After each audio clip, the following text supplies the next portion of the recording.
Sections 119 of the Public Finance Management Act and Regulation 82(1)(b) of the PFM County Government's regulations. You have not responded to that at all.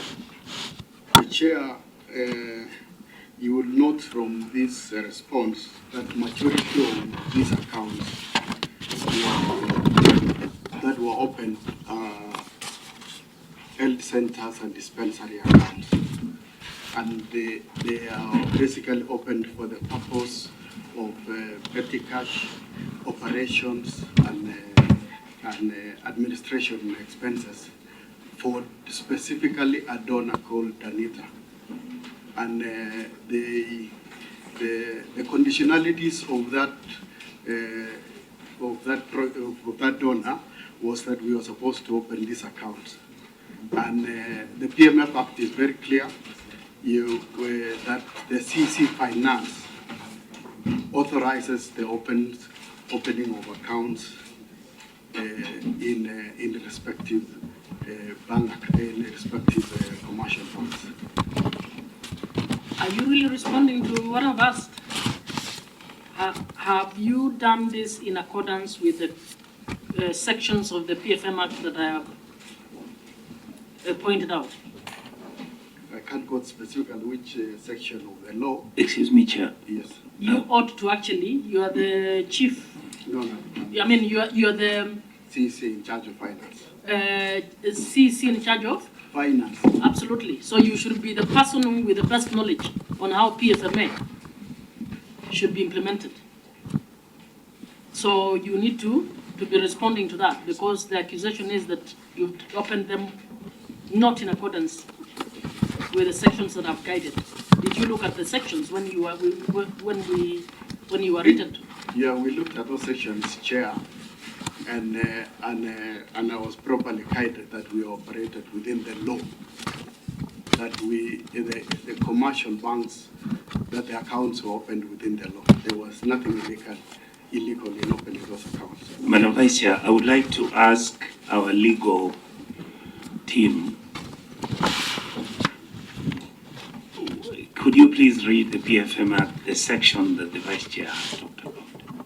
Section 119(1) of PFM 2012 provides that the County Treasury is responsible for authorizing the opening, operating, and closing of bank accounts for the county government and its entities, except as otherwise provided by legislation.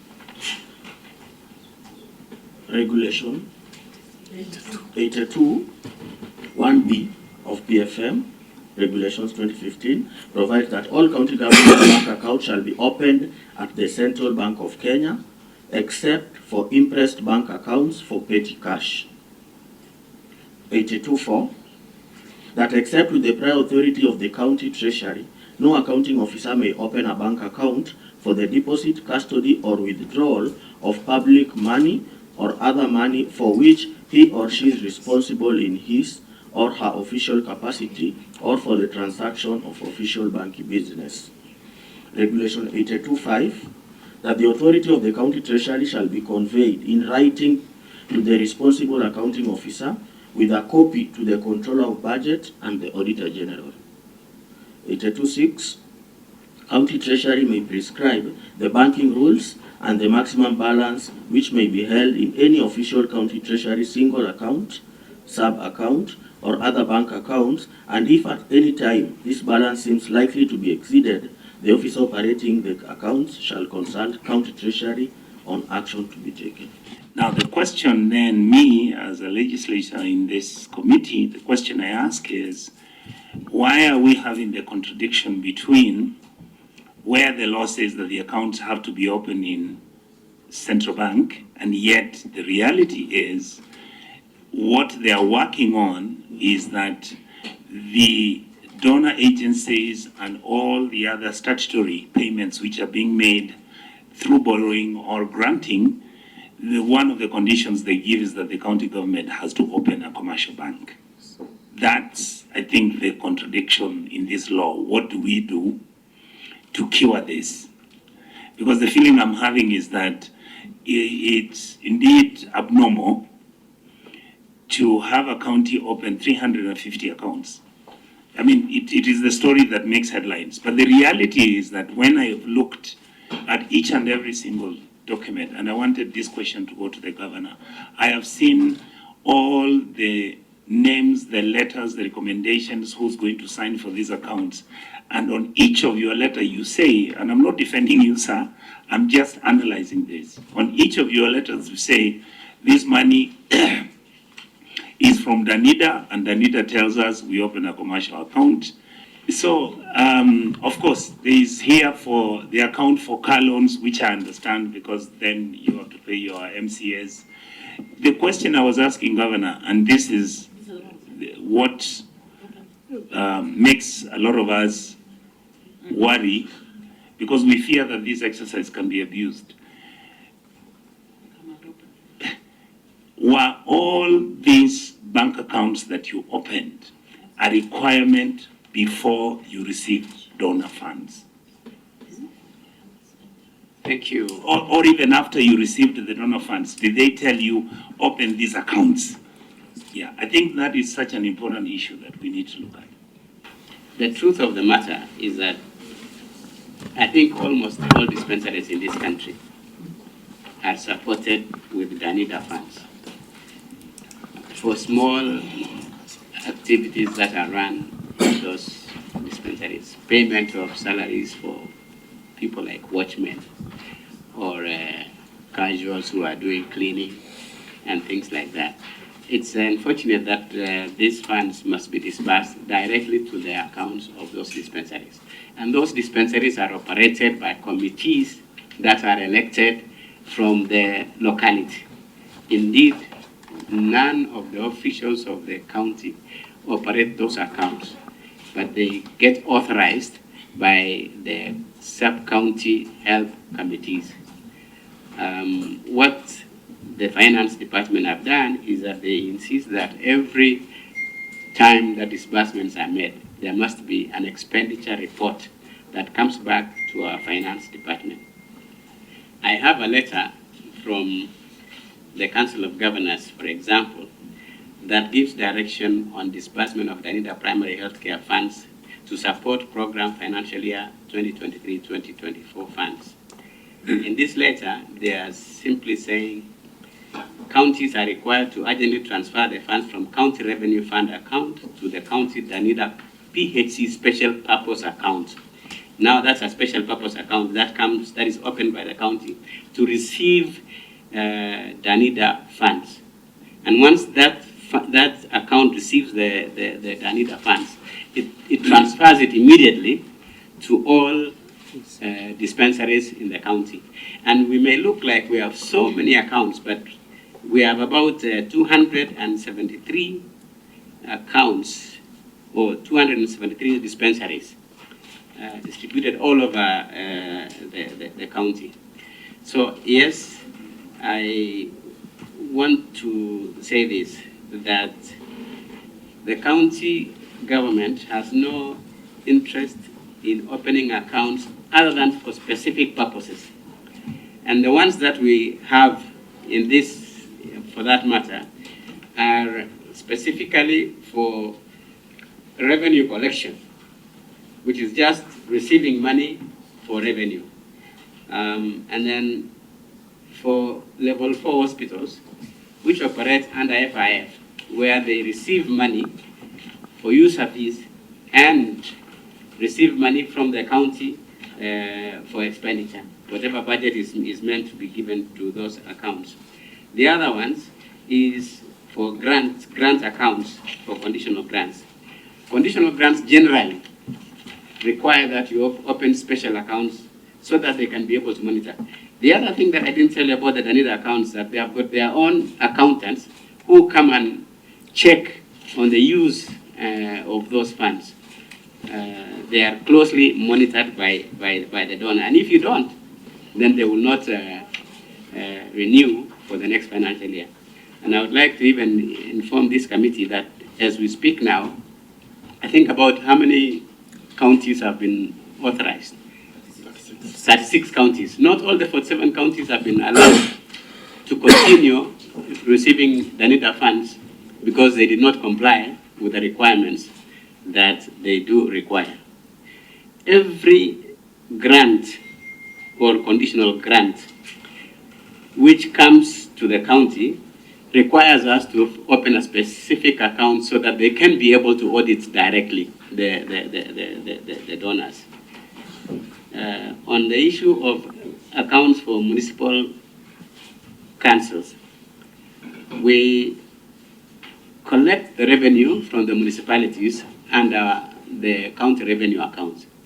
And when we do the budget, at the beginning of the financial year, we disburse funds to the municipalities so that they can use. We have not reached the situation where the municipalities are receivers of revenue and expenders of revenue. So all our accounts, we can explain the purpose for which they were opened. Did you, Governor? Yes. Did you explain that to the AOG?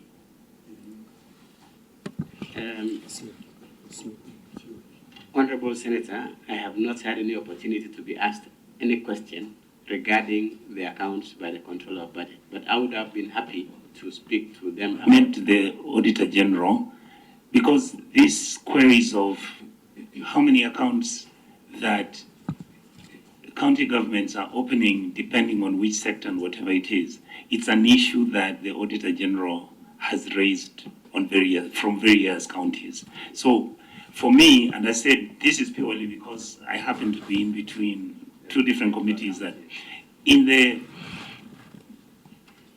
budget committee and in the finance committee, the issues that have been raised about these checks is that we know that some of the donors are actually asking you to open these accounts deliberately, because that's one of the conditionalities.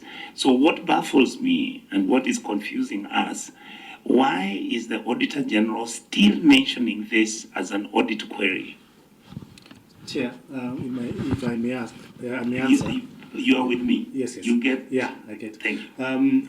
We initially, the reason why the auditor has an issue is because of section 82. Yes, but now we've been in discussion with them. So the issue, what they've told us is, let us be preparing expenditure returns, so that if they can only question why we are opening such number of accounts. But as the governor has mentioned, there is a contradiction, because now we have the option: do we receive the funds or we follow the law?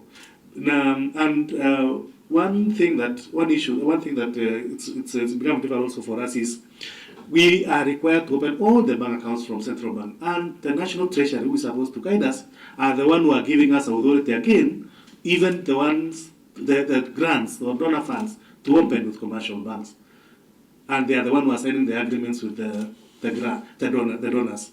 So we've been giving out expenditure returns from each and every facility, regardless of the number, together with also the other expenditures like sub-counties, which we give AIs. So at the end of the financial year, we compile for all the quarters, and we prepare expenditure returns, which the auditor is able to trace from disbursement up to the payment level.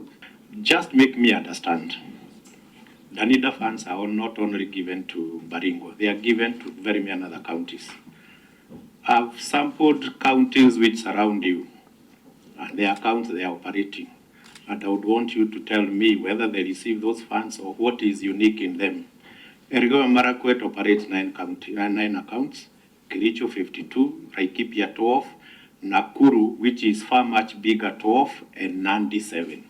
Do they receive these NIDA funds or they don't? What is unique with Baringo? I cannot speak for the other counties.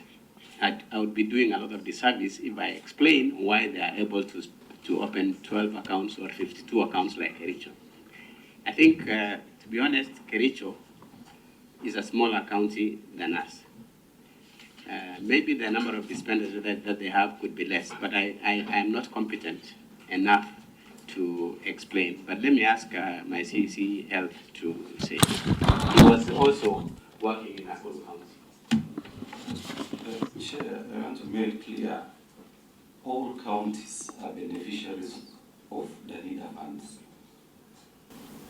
And I don't know, and there is a letter from the leader which states very clearly that money from county revenue fund should be transferred to special purpose account within 15 days. And then within another 10 days, it should hit the accounts of the facilities. And I don't know, fortunately enough, Baringo County has among the X number of health facilities in this country. They're even more than the ones in Nakuru. Because for sure Nakuru is bigger than Baringo. And you cannot tell me that Baringo has more facilities than Nakuru. All I know, the facilities usually receive their funds through an AIE. And allocation, when the Nario funds come, it's allocated according to the workload of each facility. So they allocate every facility a certain amount of money, and an AIE is issued to every facility, even in Nakuru, for purposes of for spending it on operation and maintenance. I know that. Every facility receives an AIE. The Auditor General reports are not correct when they tell us that Nakuru operates only 12 accounts. Maybe the Auditor General did not capture all the accounts. I think, is it your chief or CC yourself? Yes. No, I'm Director Accounting. Accounting Director. Service. Yes. You raise an issue. Do we comply with the law or do we receive the money? You actually are supposed to do both. We are supposed to do what we are doing within the law. And we have called you as Senate because a red flag has been raised on the issue of compliance with the law. So it's not that we don't believe you, Governor. I was at CIC when Danida first.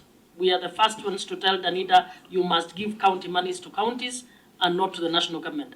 And Danida was the first development partner to then comply. But that compliance was made conditional upon the funds being able to reach the facilities in the manner that you're suggesting.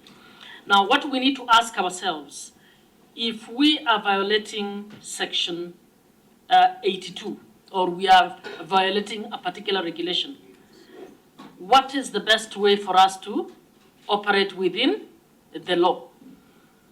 Or if operating within the law is difficult, what does it mean? What will it mean in terms of you guiding us as Senate to be able to address the hitch within the law so that operations are aligned with the law? But we cannot say it is one or the other. We must be a country, and I think where we have reached, public accountability must happen. And it means if there is a law in place, we are expected to comply with that law. This is Kenya, Honorable Chair, where money is given precedence than the law. But if that is the case, does it mean there is any other law you use or abide by when utilizing the law at that health facility? Because what is happening, Honorable Chair, in those health centers, and I hope it's not true, that there are watchmen, cleaners, caretakers that have not been paid for several months. That is my first question. Think about it. Number two, the county treasury, I don't know if the county treasury conveyed in writing the authority to open and operate these accounts to the controller of budget and the auditor general in line with the regulation 82 Cap 5. So that they understand from which angle you honorable members are operating from. Thank you, Chair. And also, I think this is a question to the CEC. When the Treasury asks you to open bank accounts, do they specifically state whether these bank accounts are going to be with commercial bank accounts or whether this account can actually be in the central bank account? When they instruct us to open the account, they could either be in central bank or with commercial banks. It could be either. And Governor, me, I understand because you were not the governor then. So I don't even know why you're stressed. Don't be stressed. There are people who will come here to tell us, don't be stressed. No, but it's on the second term that this came up. And the question I'm asking is, the relevance of these bank accounts being opened at the central bank is because they are directly connected to the IFMI system. Looking at the dates of opening of some of these facilities, they are historical. What year is that? 2011, Okay. 2014, 2012. So it is not that it should not be stressed, it should be concerned. Okay, so if you go to... Senator Makoli, and also, the office exists in perpetuity, so you must take the stress for those who are not there. So I'm asking, this money is supposed to be taken, the Treasury is meant to give instructions where you're supposed to open your bank accounts, and presumably it is the Treasury which is supposed to tell you that don't open these with commercial banks, but open in central bank, because the reason why you're opening the account at the central bank is because you're supposed to then interface with IFMIS. If that is not what has happened, what do you think we as the Senate can do? You see, everybody's trying to jump behind the Danida or behind the Treasury to be able to find out whether those contracts directly authorize the violation of Section 82. So I suggest that you give us those documents. We will further look at that. If it is necessary to discuss with the Treasury, honorable members, we will have to do so, because the Treasury is not above the law. So never cite and tell us because Treasury said then it is okay.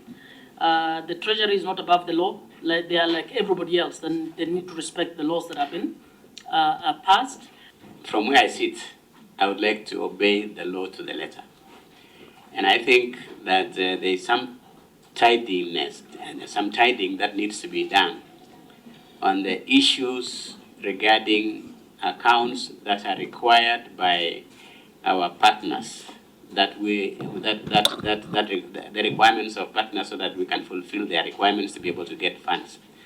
If the situation warrants, we would like to be properly accountable to taxpayers' funds, and I think we have done that. When we have provided the evidences that these accounts are there, we cannot hide from that fact. Dispensaries need accounts. Sometimes they also get their own donors who give them funds, and they need somewhere to put those funds. There is also a possibility of them getting funding claims from NHI, as is happening in some of the facilities. So they will need accounts. But the issue is, have we done it well? So we will interrogate it further and ensure that we follow the law, and we will advise Parliament ourselves from where we sit to see if there are any contradiction with between the law and the exigencies of our partners. Thank you.